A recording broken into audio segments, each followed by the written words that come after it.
शैलग्राहवती कृपेण वहनी कर्णेन वेलाकुला अश्वत्थामविकर्णघोरमकरा दुर्योधनावर्तिनी सोत्तीर्णा खलु पाण्डवैरणनदी कैवर्तकः केशवः पाराशर्यवचः सरोजममलं गीतार्थघण्टोत्कटम् नानाख्यानककेसरं हरिकथा सम्बोधनाबोधितम् लोके सज्जन षट्पदैर्हरः पैपीयमानं मुदा भूयात् भारत पङ्कजं कलिमल प्रध्वंसि नः श्रेयसे मुखं करोति वाचालं पङ्गुं लङ्घयते गिरिं यत्कृपातमहं वन्दे परमानन्दमाधवम् यं ब्रह्मा वरुणेन्द्ररुद्रमरुतः स्तुन्वन्ति दिव्यैस्तवैः वैदैः साङ्गपदक्रमोपनिषदैः गायन्ति यं सामगाः ध्यानावस्थिततद्गतेन मनसा पश्यन्ति यं योगिनः यस्यान्तं न विदुः सुरासुरगणाः देवाय तस्मै नमः देवाय तस्मै नमः ॐ श्री गुरुभ्यो नमः।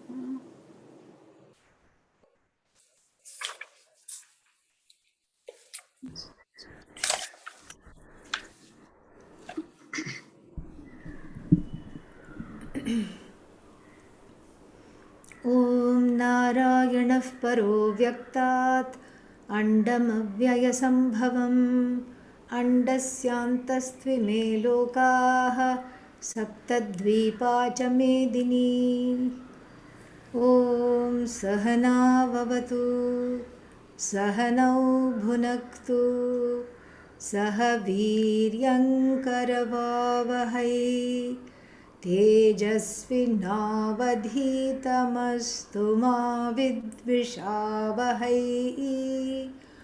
ॐ शान्तिः शान्तिः शान्तिः।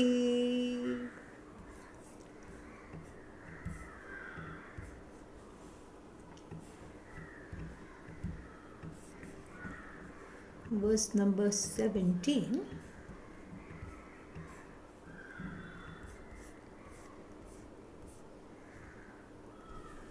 अविनाशि तु तद्विद्धि येन सर्वमिदं ततम् अविनाशि तु तद्विद्धि येन सर्वमिदं ततं विनाशमव्ययस्यास्य न कश्चित् कर्तुमर्हति विनाशमव्ययस्यास्य न कश्चित् कर्तुमर्हति।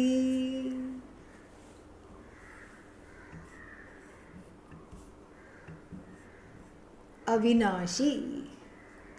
Avinashi means that which is not subject to destruction. Avinashi iti tadvidhi. Know this, and what is this? What is this that I have to know as not subject to destruction? This is, of course, that which pervades the entire universe. Very interesting and beautifully put. That by which the entire universe is pervaded. Tan, to pervade, to spread. Tatam, past passive participle. And so, tatam, this is what it means. That by which the entire universe, everything that you can see, everything that you can touch, everything that you can objectify is pervaded. That which is the source of everything existing in time is timeless. That is why it is not subject to destruction.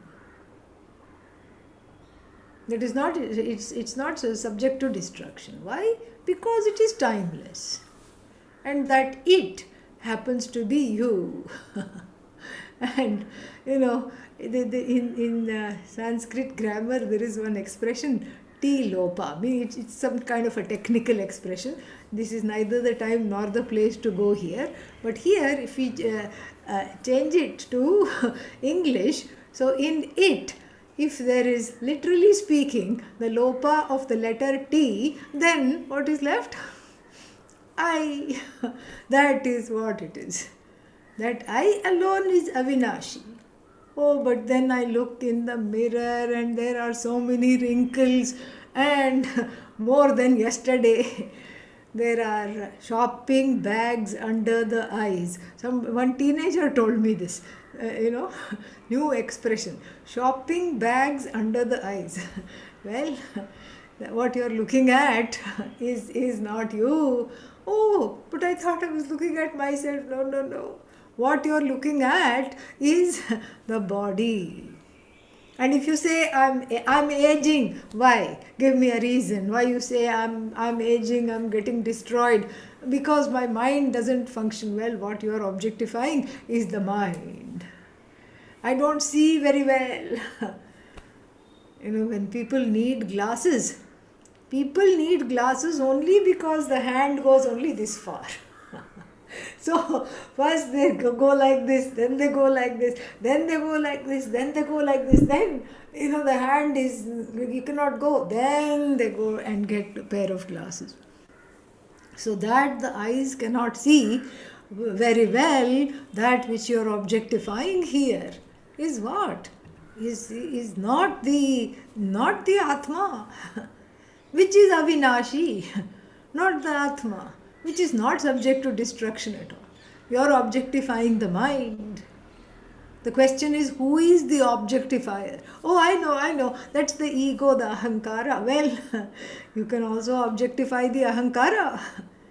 When you objectify the ahankara, but how to objectify the ahankara? When you say, oh, somebody dissed me. Diss in America is a short form for disrespected. Okay, so somebody dissed me. Means what? Somebody disrespected me. So then there is a hurt for the ahankara, that is where it is felt. Feelings, ahankara, the feelings that are identified with the I sense. That I sense, not to outdo Bhagavan, the I sense also tries to pervade. But it has a small pervasive ability. Whereas the Atma is all pervasive. This is the difference. The ahankara, which owns up the body mind sense complex and which says, this is all belonging to me, in fact this is me, is alpavyapi. Alpavyapi means it has a certain domain, a domain of smallness. A domain of smallness, because it has a few things that it catches on and latches on to, as this is all me. So what is you? Let's begin with this body. Me. And anything even just 2 inches away from the body, not me, but me. And then, so this is the extent of the pervasion. Very interesting. Of this ahankara, which owns everything up. And then the mind, of course, me. Senses, me. And then a few things. Me, mine. First mine. Mamakara. Then ahankara, I. The I notion also pervades. Not to outdo the Atma, the I notion also pervades. But it is alpavyapi. Atma is sarvavyapi. The I is Sarvavyapi, the I notion which attaches itself or which identifies itself mistakenly to everything that is within its purview has got a small has got a small little domain. That a domain of the ahankara is tiny little domain. You cannot do anything. So the body, mind, sense complex, me, mine, don't touch, me. Okay, fine. That's you. All right. And then what else is you? House, me. But nobody says me house. Yeah, but one might as well say me house. Why? Because I house. Because if there is a crack in the wall, then the crack appears in the mind. That's how it is. The crack is cognized in the buddhi, and the buddhi, the ahankara, identifies with the crack. Oh no! What's going to happen? The ahankara identifies with the crack and then feels all bent out of shape because its sense of security is threatened. Oh no, I paid so much for this house and now there is a crack. This is not fair.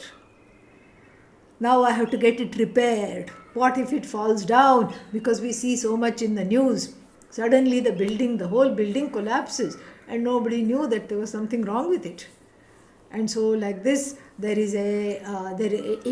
attaches or it clings on to the insecurity that is centered on the self.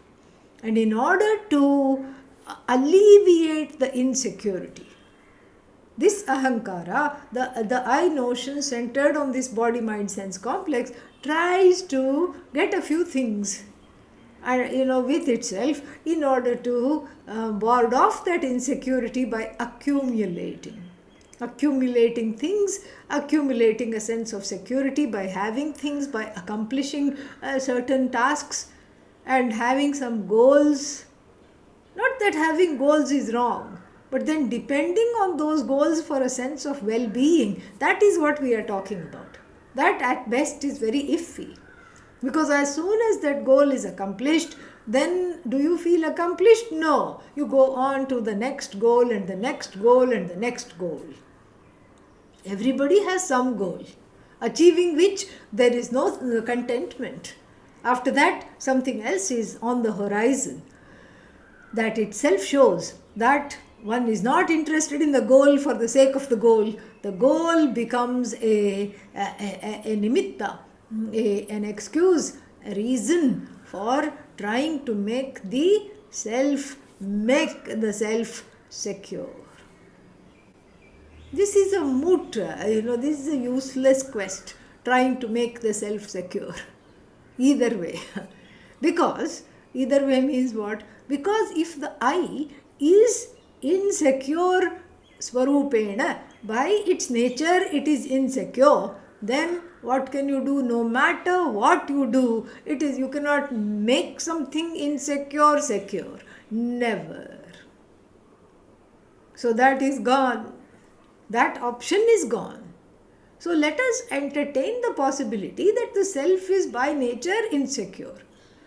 One is condemned, let us say, that's not the truth, but just to take this as a hypothetical situation. One is, as it were, condemned to a life of insecurity because the I that indwells this body, mind, sense complex is by nature what? Insecure. What can you do? Swabhavasya nanivrittihi.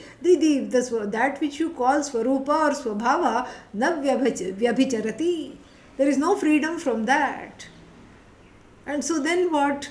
So therefore, then supposing if we take the opposite paksha, if we take the other side and say, let us entertain the hypothesis that the self is actually secure. Let us just entertain it. Then it is a futile attempt also. That which is already secure, how to make secure? Impossible.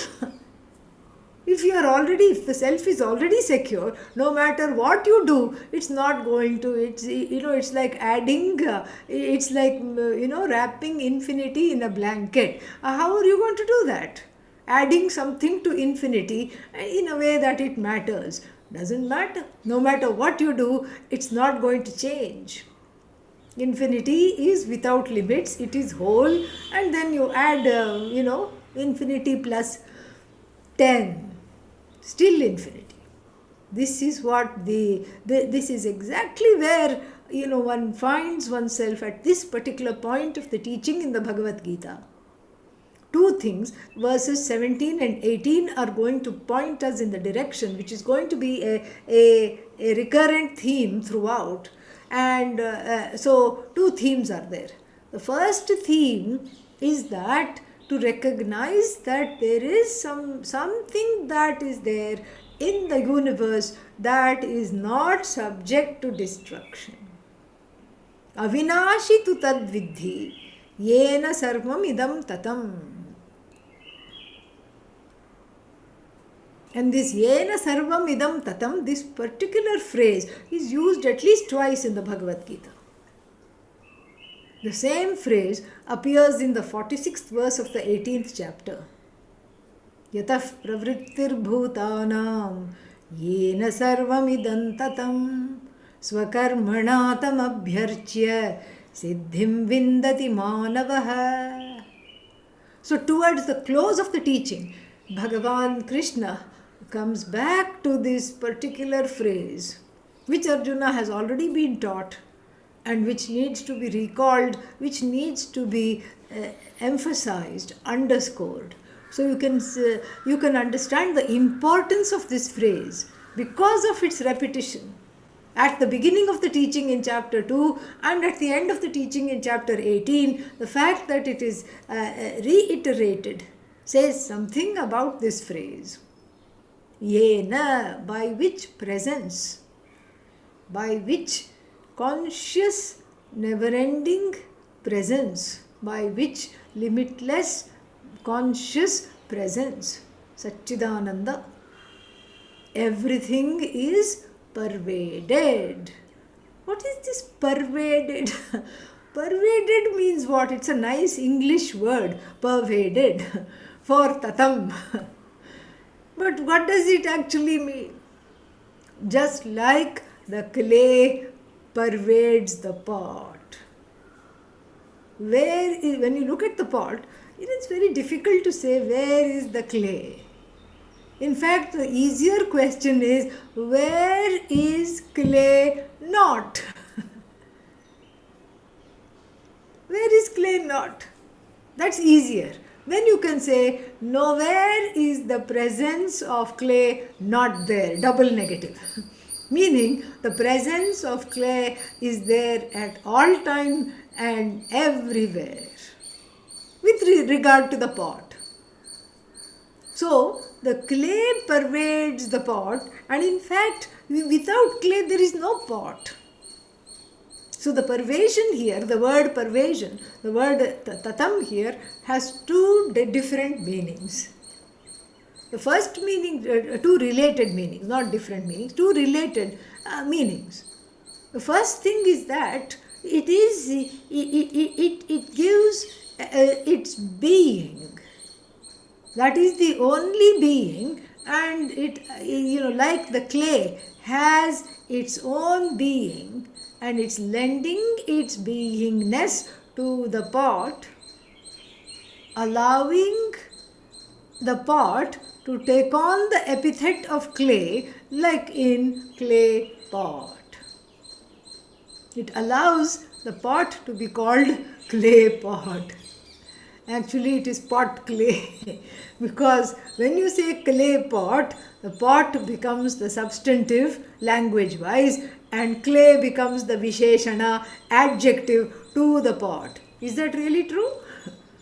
No. Clay is the substance here. Pot is an incidental adjective that comes and goes.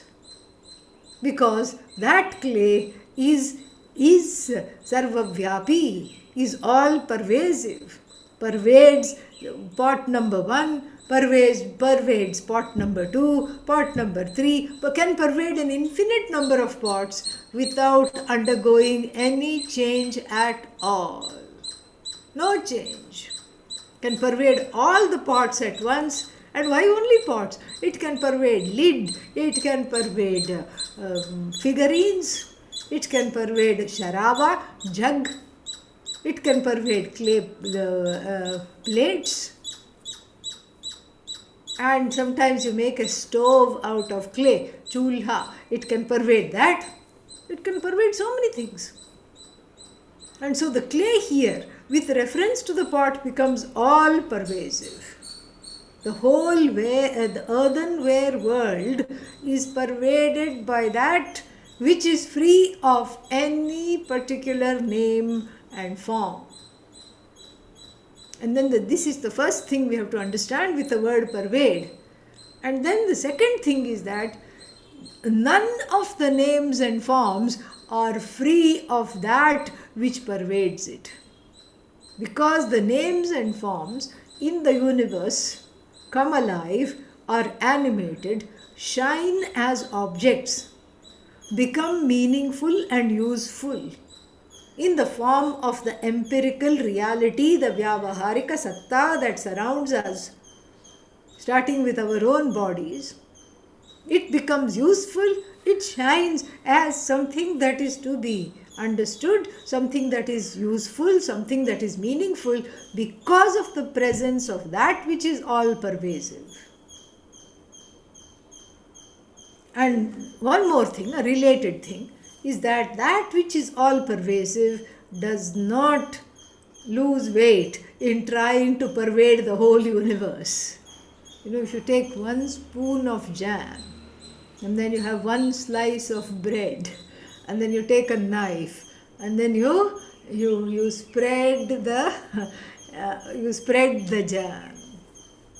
You struggle to cover the edges of your toast, and because it is not spreading properly, and it is spread too thin. And especially if it's a child watching you make this sandwich, it will say, take more jam. It's not enough. Put more jam on this because it is all gone here in the center and there is nothing on the edges and the sides. Is that what happens to that Atma, that Brahman which pervades the whole universe? No. It doesn't run out of itself. It is not spread too thin, never. It does not gain weight. Adi Shankara points this out later on, I think in the Bhashya for the 18th verse. It does not lose weight, it does not gain weight. It is a limitless supply of jam, so to speak, and it keeps on spreading itself, it keeps on spreading the sweetness, lending its sweetness to all kinds of things over which sweetness to things that it pervades. Things become sweet because of the presence of the I. Things become sweet because of the presence of this all-pervasive Bhagavan, which is the truth of this I. Things become meaningful. Otherwise, the name and form is just a kind of a bland casing. Like in, they have a French confection, what is that called? Some kind, eclair. And it is some kind of a pastry with a lot of holes in it. And then if you eat that by itself, it's just so boring, very boring and bland. It has nothing. Then what does it need? It needs some kind of a filling. So they make some kind of a vanilla cream or some kind of custard, and they literally inject it into that, and then they let it sit, and then that kind of becomes solidifies a little bit, and then you eat it. Same thing we have modak, and it is like our Indian eclair, same thing. The sweetness is in the filling. And why is it called filling? Because it is Purna. Purna. Purna means limitless. Purna means sweet, because everyone wants to be limitless. Wants to be limitless. And so therefore, with why wants within quotes, because one doesn't understand that limitlessness is myself alone. That which pervades the entire universe is myself alone. This is very, very difficult to understand. That's why we have to go step by step by step. So then what is the first step? The first step is to understand this with the help of the Ishavasya Upanishad. Ishavasyamidam sarvam yatkinchid jagatyam jagat. Ishavasyamidagam sarvam. All that is here is pervaded by Isha, Bhagavan. Ishu Palane, that which protects everything. That because of which everything is. That which lends its presence to everything without undergoing any change. Without becoming that particular thing to which it lends its presence. And then Yat kinchit jagatyam jagat, whatever is there, known or unknown, is pervaded by Isha. Isha is nickname for Ishvara. Okay, that's also just that pratyaya is not used. Varach. Santata bhave varach. There is a sutra, and it is a it is a pratyaya for to show forever. Palane. Palane means that which is the overlord, the protector. For how long? Forever. When you add varach, vara comes from that suffix. Just like we have other words. Nashvara, that which is subject to destruction. When? All the time. Bhasvara, the sun, that which is bharupa, of the nature of the shine itself. How long? Forever. So this has that meaning of forever. And so therefore, this is something which is really such a relief to understand this. It's a very big relief to understand this, just this phrase. Yena sarvam idam tatam. There is something there. Doesn't matter what you call it.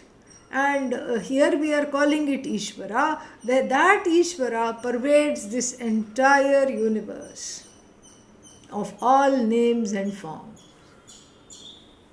And then, if you ask the question, Kaha, Ishvara, who is this Ishvara? Then we say that Ishvara is a conscious being. Why? Because you are a conscious being. And if Ishvara pervades you, then the Ishvara has to be a conscious being. So it's a conscious being. And it is the presence. So when I say I am, that amness belongs to Ishvara, not to the body, mind, sense complex, because the body is and then the body was immediately. But when we talk about amness, there is a certain kind, isness, amness. When we talk about that, there is a certain kind of a limitlessness which we immediately understand. When you put the abstractness, when you make it an abstract noun, you remove the limitations that surround that particular noun. Is, okay, is, was. But when you say isness, then immediately that time-bound nature of the is, when identified with a particular body, mind, sense complex, etc., is removed.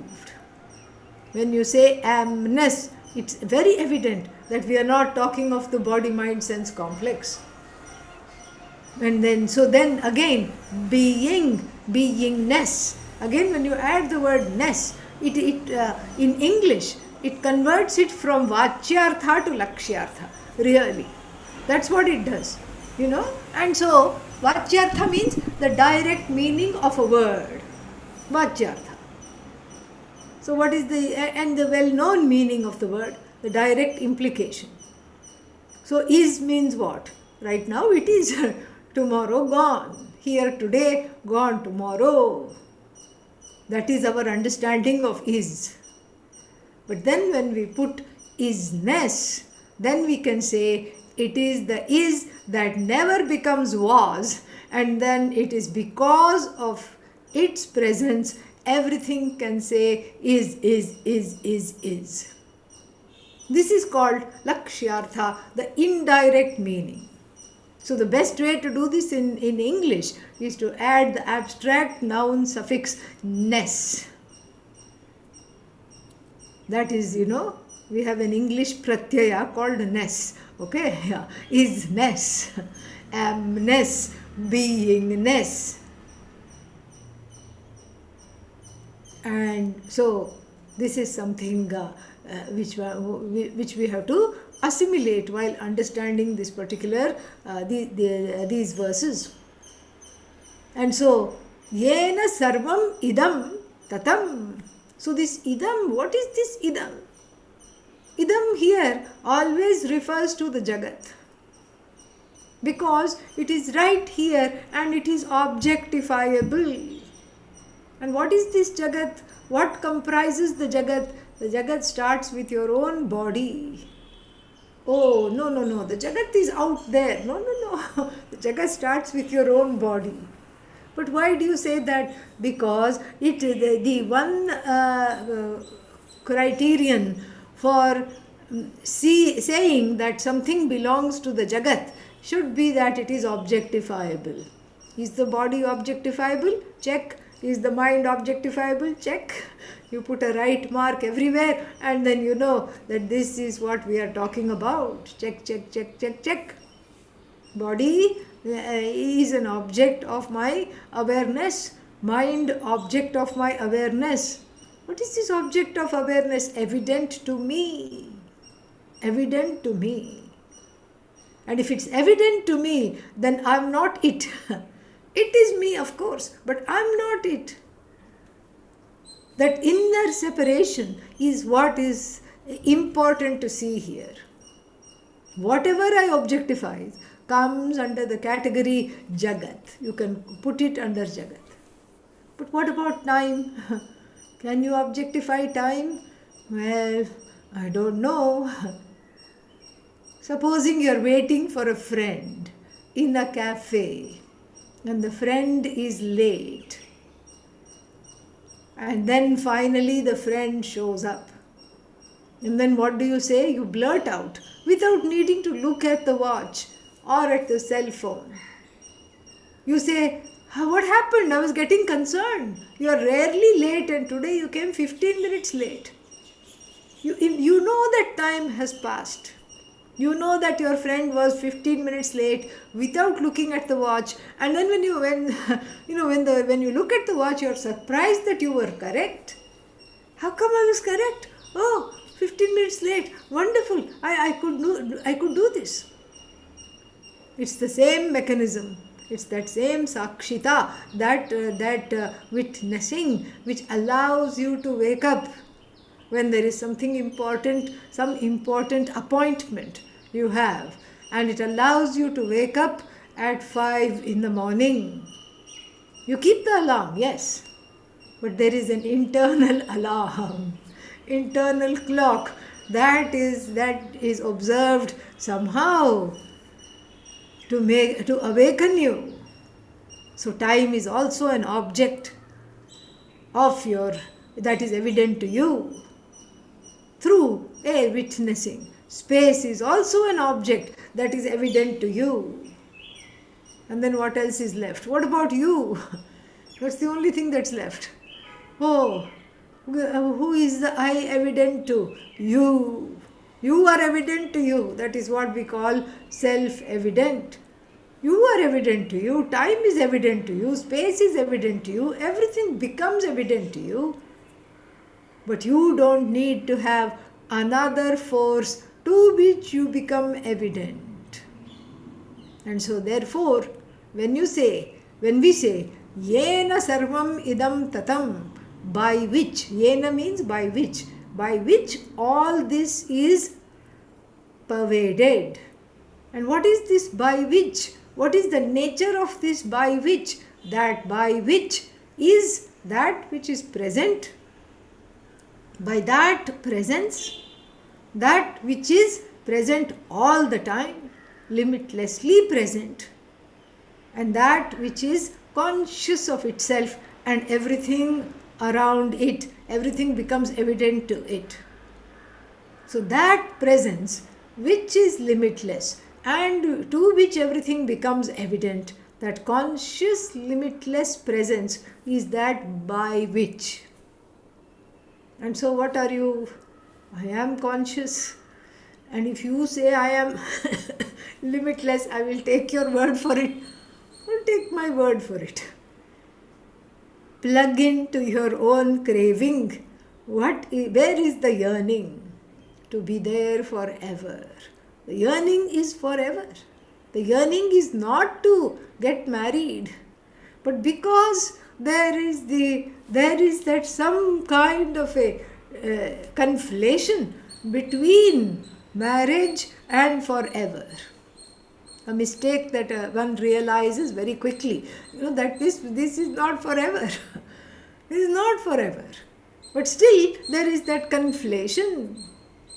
And so that conflation happens because of the Atma Ajnanam. The static of Atma Ajnanam gives rise to mixed signals and interfered broadcast. Where you hear, if it's completely static, you don't hear at all, then it's not a problem. You switch off the radio, switch off the television. But this static is a very selective static. In between the broadcast comes there. But then in between it is gone. So selectively one knows the I. One knows the I. How I am, I know. Then who are you? Ayo, how much time you got? How much time you have? Once, I had taken a bus from Eugene to somewhere in northern California, northernmost part of California. I took a bus because I had to go and officiate one fire ritual for some people who had purchased some land, and they were going to start some healing, grow some healing herbs and whatnot. They were herbalists. So then I was coming back. It was a 3-hour, 4-hour bus ride. Then I was coming back, and there was this person next to me who started to talk. I just looked and smiled, and that was it. Everything came out. Oh, this is how it is, and oh, my life is terrible, and this is that, and that is this.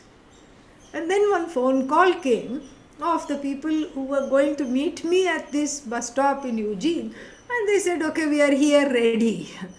And then I said, yeah, fine. I didn't even know that we were already approaching the place where I had to get off. I said, okay, I'm glad you called. And then suddenly, then I kept down the phone, and then what happened? This lady sitting next to me said, can I have your phone? I said, sure. I thought maybe she wanted to make a call. Wanted to make a call, she did. She just clicked the last number that had come. And then she called the person who was waiting. She said, this one, she doesn't know this, but there is one more stop beyond. Can you please come to that stop? Because I haven't finished talking. So then that person was surprised to receive a call from my number, but then from somebody else speaking. But then all went well. So she had the extra 15 minutes that she needed. But then I tell you, she would not have this thing, she would not have, that also would have not been enough.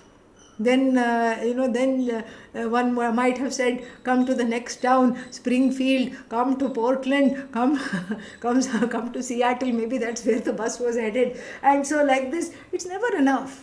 Why? Because the litany of limitations which one has, one is bothered by is endless. And that itself is the key.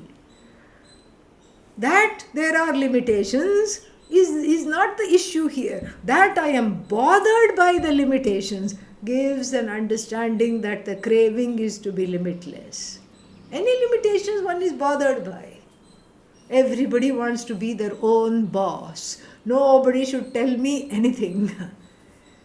And nobody should watch over me. Nobody should supervise me. Nobody should do this. It rankles. A certain kind of, all those core issues are activated because one rejects without any compunction any notion of limitations in the life. Starting with the body. The body one wants to make limitless. That's why all the South American berries, like what is that, acai berry, and then there is Himalayan berry, goji berry, Tibetan berry. And usually people used to eat a little bit once in a while and then use them in herbal, medical, indigenous medical, Tibetan medicine, Ayurvedic medicine also has goji berries, ancient Chinese medicine, little bit to help strengthen certain, the heart and everything.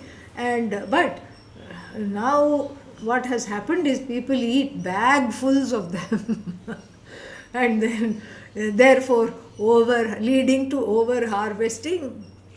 And the whole of South America, I tell you, will heave a sigh when we stop eating acai berries. Really, they will heave a sigh of relief. This is how it is. Why do you want to just have so many berries? Just like the bird in the Mundakopanishad keeping on, eating berries. Why do you want to eat so many berries? No, I want to be healthy. I want to be forever. And then this is compounded by this, these catchphrases. 40 is the new 30, so then, and then what? 60 is the new 40. And then 90 is the new 70. Like this. This is how the collective psyche it also helps one to come under this delusion that the body is not aging. Why should the body not age? Why do you want to be like a spring chicken at 65? I don't understand. I really don't understand that. But it really boggles the mind. But that's what people in general want, especially the people not exposed to Vedanta Shastra. This is what it is. Every birthday, becomes like, oh, after 50. Because people say, oh, it's all downhill. So therefore, the more the birthdays come, the more frantic the attempt to fix up the body, to fix up the mind. Fix up a little bit is needed, like a car, some oil change, some, tune up, sure, to maintain so that one doesn't become a burden on others. You maintain, you take whatever it needs to make sure that you can move around and you can have some sphere of activity and quality of life, sure. But beyond that, when the mind gets involved and is critical of this aging body, then and the mind is critical of itself as it too starts to age. It too starts to age. So many things one doesn't remember. This is all Bhagavan's blessings, so that one need not worry as one grows old, so that so many things can just be dropped. If you don't remember where you had to be, then perhaps you shouldn't be there. If you are finished. Very simple. In olden days, life was very simple. Extremely simple. Couldn't walk? Okay, you take a stick. Okay, that also is difficult. You just stay in the yard. No problem. But now we have so many new innovations, which can give the kind of a ersatz, a very kind of a false understanding that one is that the body is beyond time, and the body is that limitlessness which I crave can be had with this body. And the more one participates in this pervasive delusion, the harder it is to understand that there is no need for this kind of an activity, because the I that indwells this body is the one that is already free, already limitless. And so therefore the body doesn't have to be made limitless, because you are already limitless. You give life to this body. This body is not giving life to you. You give life to prana. This prana is maybe keeping the body alive, but you don't need prana to be alive. You give life to your senses. You lend your presence to your brain. You even lend your presence to the ahankara, which is deluded and goes around doing all kinds of things. In fact, you lend your presence even to the ignorance, which you claim as my self-ignorance. That is why I'm attending Gita classes. Because that I which we are talking about is big enough to even shine the light on, on the presence of ignorance. It is not opposed to anything. It is not even opposed to the ignorance. The ignorance bothers you because the ahankara claims the ignorance as itself, as belonging to itself. That's why, hey Guru, oh Guru, help, take away this, I can't stand my ignorance. Very, very fantastic to understand this. It is that I which the Shastra is revealing in these two verses is not opposed to anything. It's not opposed to the complexes that you have. It's not opposed to the ignorance that gives rise to the complexes. All this is mithya. You alone are the presence, in whose presence, in which light everything comes to light, and itself is not affected by whatever it brings to light. Just like the sun, which brings to light a group of robbers that are planning a heist. They are planning a heist and they are planning to rob a bank, let us say. And they are sitting under a tree in the sunlight and then plotting the blueprint, and okay, here is the vault and here are the laser beams, and then this is what we have to do. They have to wear cat suits so that nothing touches the laser beam, skin tight, and they need to be very nimble. In fact, they have been taking classes in modern dancing just for this, to be able to squeeze through various apertures. Maybe they also took some yoga classes. Now here they are planning this heist. Where? In broad daylight. And then little further away, there is a group of people studying Upanishads under the next tree. The sun doesn't say, oh, I have to shine brighter on the Upanishad, the group of students, and then I have to withdraw my light from these baddies. No, it simply shines. It brings to light. It brings everything to light. That which you, because of the involvement of the ahankara and the self-ignorance, etc., etc. So it brings all the things to light which you in the delusion say, this is good, this is bad, this is okay, this is not okay. That is not the job of the I. That is you identified with the ahankara. So the ahankara, which is, which mistakes itself for the I, has judgments based on raga dvesha. Where did raga dvesha come from? Self-ignorance. Where did ahankara come from? Self-ignorance. Ahankara means identification. So the identification with this self-ignorance leads to nonsensical desires for that limitlessness to be morphed into, the body becoming limitless, mind becoming limitless, senses becoming limitless. This deluded set of events and set of things because of which this thing happens. And so therefore what?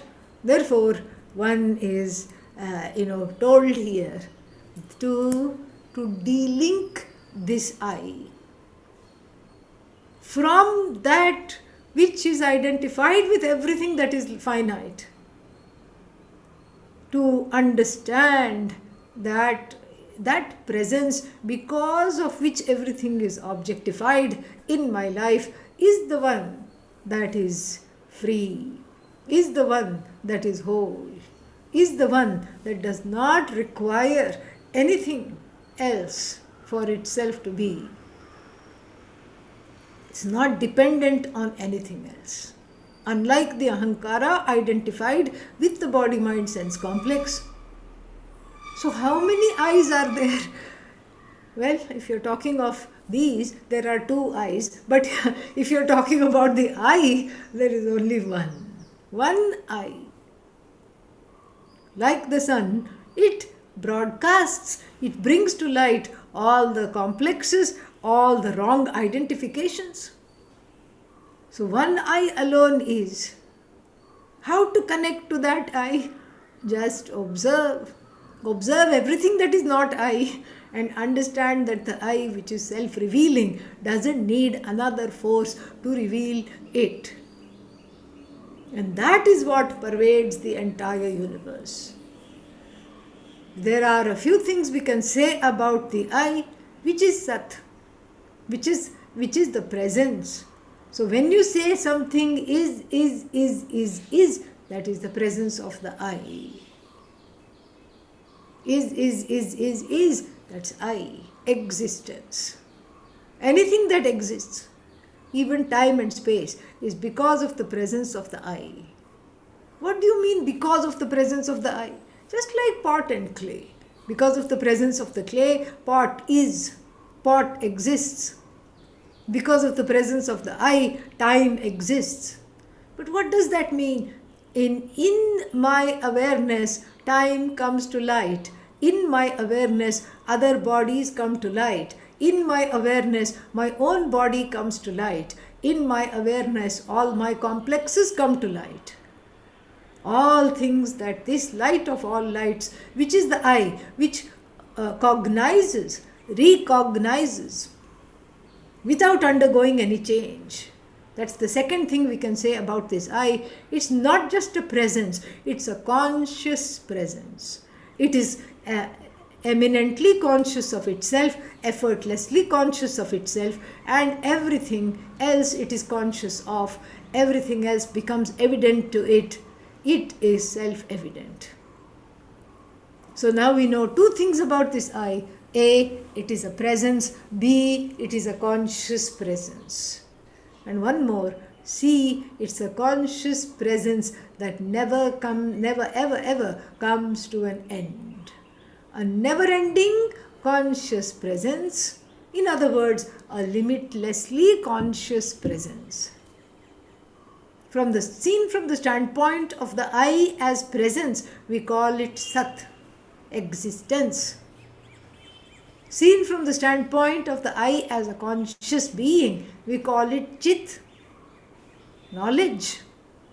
Because really, that consciousness is just knowledge. When you say flower is, what is that isness attaching itself to, as it were? What is that isness revealing? It is just revealing the knowledge of the flower. Flower is equal to flower knowledge is. Flower is means what? When you say flower is, what does it mean? Well, it has petals, okay. But that means that flower knowledge includes petal knowledge. And then it has all these components. Component knowledge is, leaf knowledge is, petal knowledge is, stem knowledge is, pollen knowledge is. All this is inextricably connected to this being called is, which is the truth of the I, is connected to the knowing. It's a knowing being. That's what we mean by a conscious presence. It's a knowing being whose beingness and whose knowingness is without end. A limitlessly existent being, a limitlessly knowing being. Oh, I am that? Yes, that is what you are. Ah, thank God. Really, that's what we have to say. What a relief, what a great relief to understand this. And this is what is Ishvara also. The truth of the I, that is indwelling this body, mind, sense complex, and the truth of this Ishvara, which is which is which is seen as the creator, the force that is the creator, the sustainer, and the resolver of the entire universe. That is from the standpoint of function, form and function. You take away the form and function, then what is Ishvara? A knowing being that never comes to an end. What is the I? A knowing being that never comes to an end. This knowing being that never comes to an end is clad in a complex cape as far as the jiva hood is concerned, as far as the individual is concerned. A cape of self-ignorance, a hoodie. The jiva is a hoodie, wearing a hood and a cape of self-ignorance. Identified with this self-ignorance, all the problems come.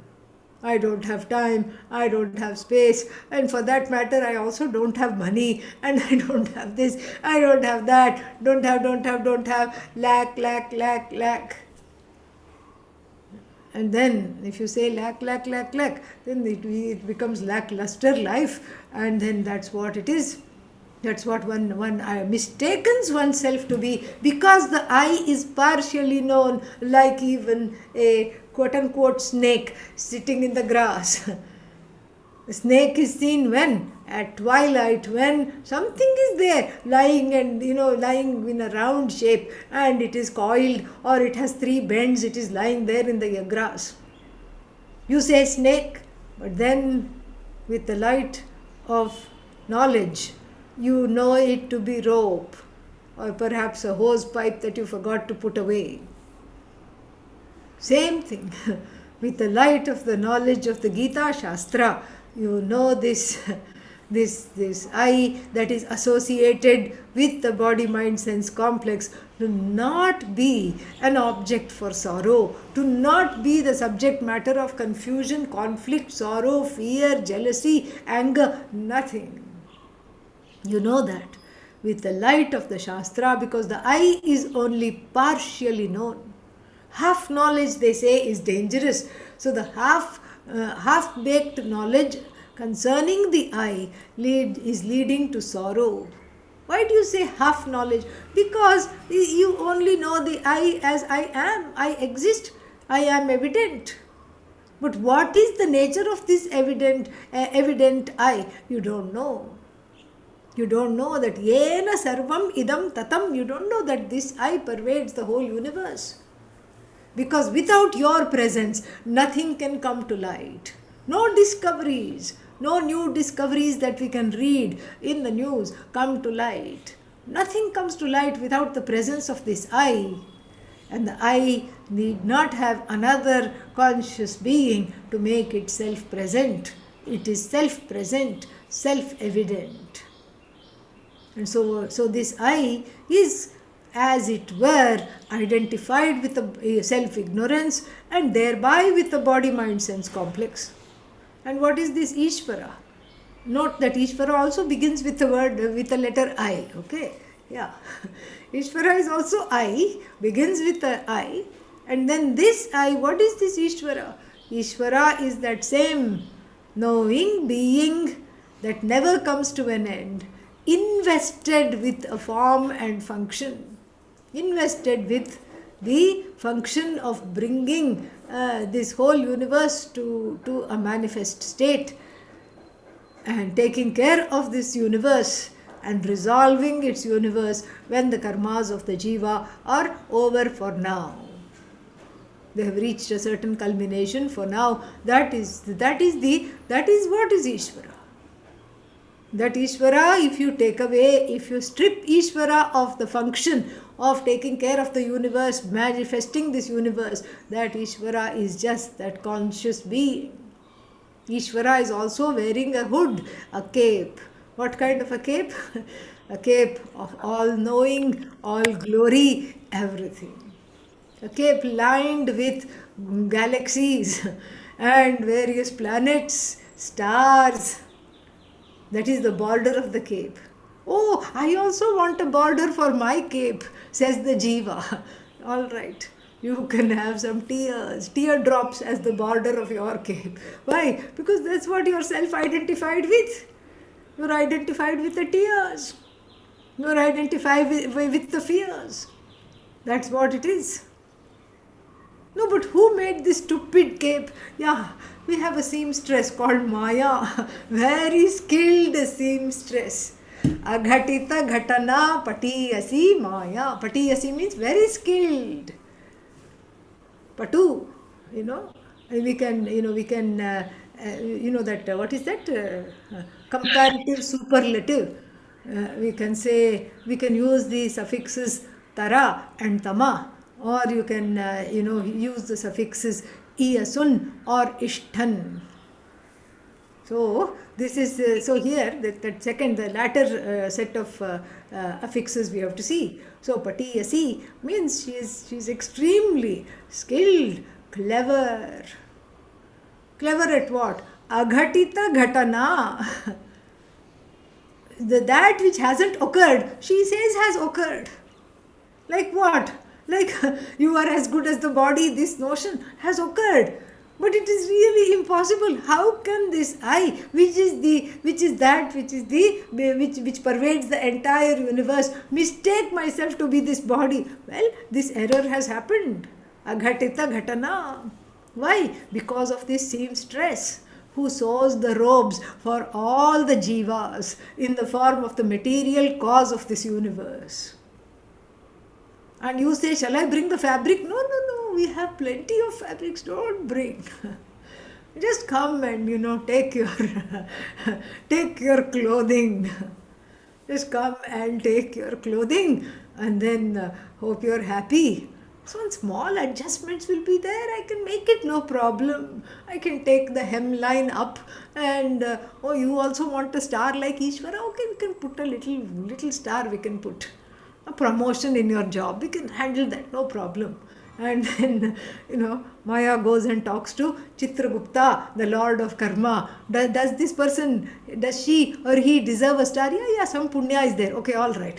A few stars. It's okay. Just to keep you quiet for some time. And Maya, the same Maya, Maya Shakti, stitches the robe for Ishvara with all grandeur. And therefore, the Viveka Chudamani says that, in the palace, how do you know that this one is the king and this one is a Dwarapalaka, doorkeeper, a sentry? Because of the uniform. The sentry has a certain uniform. If you look at Buckingham Palace, you can see what a complex uniform with some kind of a big bumblebee hat, going all the way up. It's a uniform. And then what? The king also has a uniform. A crown and cape and this scepter of this power, which shows power, wand, scepter, all these things are there. And then let's say at night, some miscreants, with whom this sentry was involved, drugged the king and changed the uniforms. Now sentry became king, king became sentry, all because of the uniform. And when the king came to, he was shouting himself hoarse, I am the king, I am the king. And the sentry, who is now the king, says, off with his head, imposter. This is, this is the magic. Just the change of uniform is everything. The uniform is not Satyam. Uniform is uniformly Mithya. That's why I use the example of uniform. Okay? Yeah. We can stop here. We'll pick it up next time, because now I'm going on some travel, and so I will not be, we can't have this next week and the week after that. So we'll resume in the first Wednesday of March, whatever that is. Can somebody tell me the first Wednesday of March? The date, please. March 2nd, Swamiji? Swamiji, Wednesday or Monday? You mean Monday, Swamiji? No. First Monday. No. When does this class meet? That is the Monday. Monday. Today is Monday. So what is the first Monday in March? 7th. 7th. Yeah, that's right. Is that correct? Yes, Swamiji. Yeah, okay. So March 7th. So if you say, okay, what shall I do until then? We have a free retreat coming up, Arsha Vidya Gurukulam retreat, and I will say, I'm going to post in the chat pod. So just indulge me for one more second, and I will post this in the chat pod along with the classroom, etc., etc. You can take, and the timings, everything is there. You can take that. You can take that retreat. There is also one retreat in the Bahamas, which is which is already talked about here in the website. So this will also be put in the website, and then you can look at that. So give me just 1 second. I'm trying to find this here. Yeah, here you go. It is here. It's going to load up in the chat pod, and so you can yeah, there it is. You can please download it, and you will have all the information and the timings, and the topic is very interesting. It is called Antaryami Brahmana from the Brihadaranyaka Upanishad. And what is this Antaryami Brahmana? The one that is Antastishtan Yamayati, the one that rules from within. The Brahman, Bhagavan, that rules from within the body, mind, sense complex. Very interesting story there along with that. So you can plug into that. And the topic in the, what is that called? The topic in the Bahamas retreat is Shiva Aparadha Kshamapana Stotram, and that is a prayer of atonement. And this is appropriate just before Shivaratri. Very beautiful poem, and you can listen to that also. All right? Okay. All the best. Take care. Did we chant the closing prayer? No, Swamiji. ॐ पूर्णमदः पूर्णमिदं पूर्णात् पूर्णमुदच्यते पूर्णस्य पूर्णमादाय पूर्णमेवावशिष्यते ॐ शान्तिः शान्तिः शान्तिः हरिः ॐ श्रीगुरुभ्यो नमः हरिः ॐ Thank you. Thank you with much gratitude, Swamiji. Thank you, Swamiji. Thank you, Swami. There will be class tomorrow, which is what? Shatashloki will be there. That will be the last class. Okay? Yeah. Thank you, Swamiji. Oh, Pranam. Thank you, Swamiji. Take care. फलं भव यात्रा सफलं भवतु स्वामीजी। Thank you.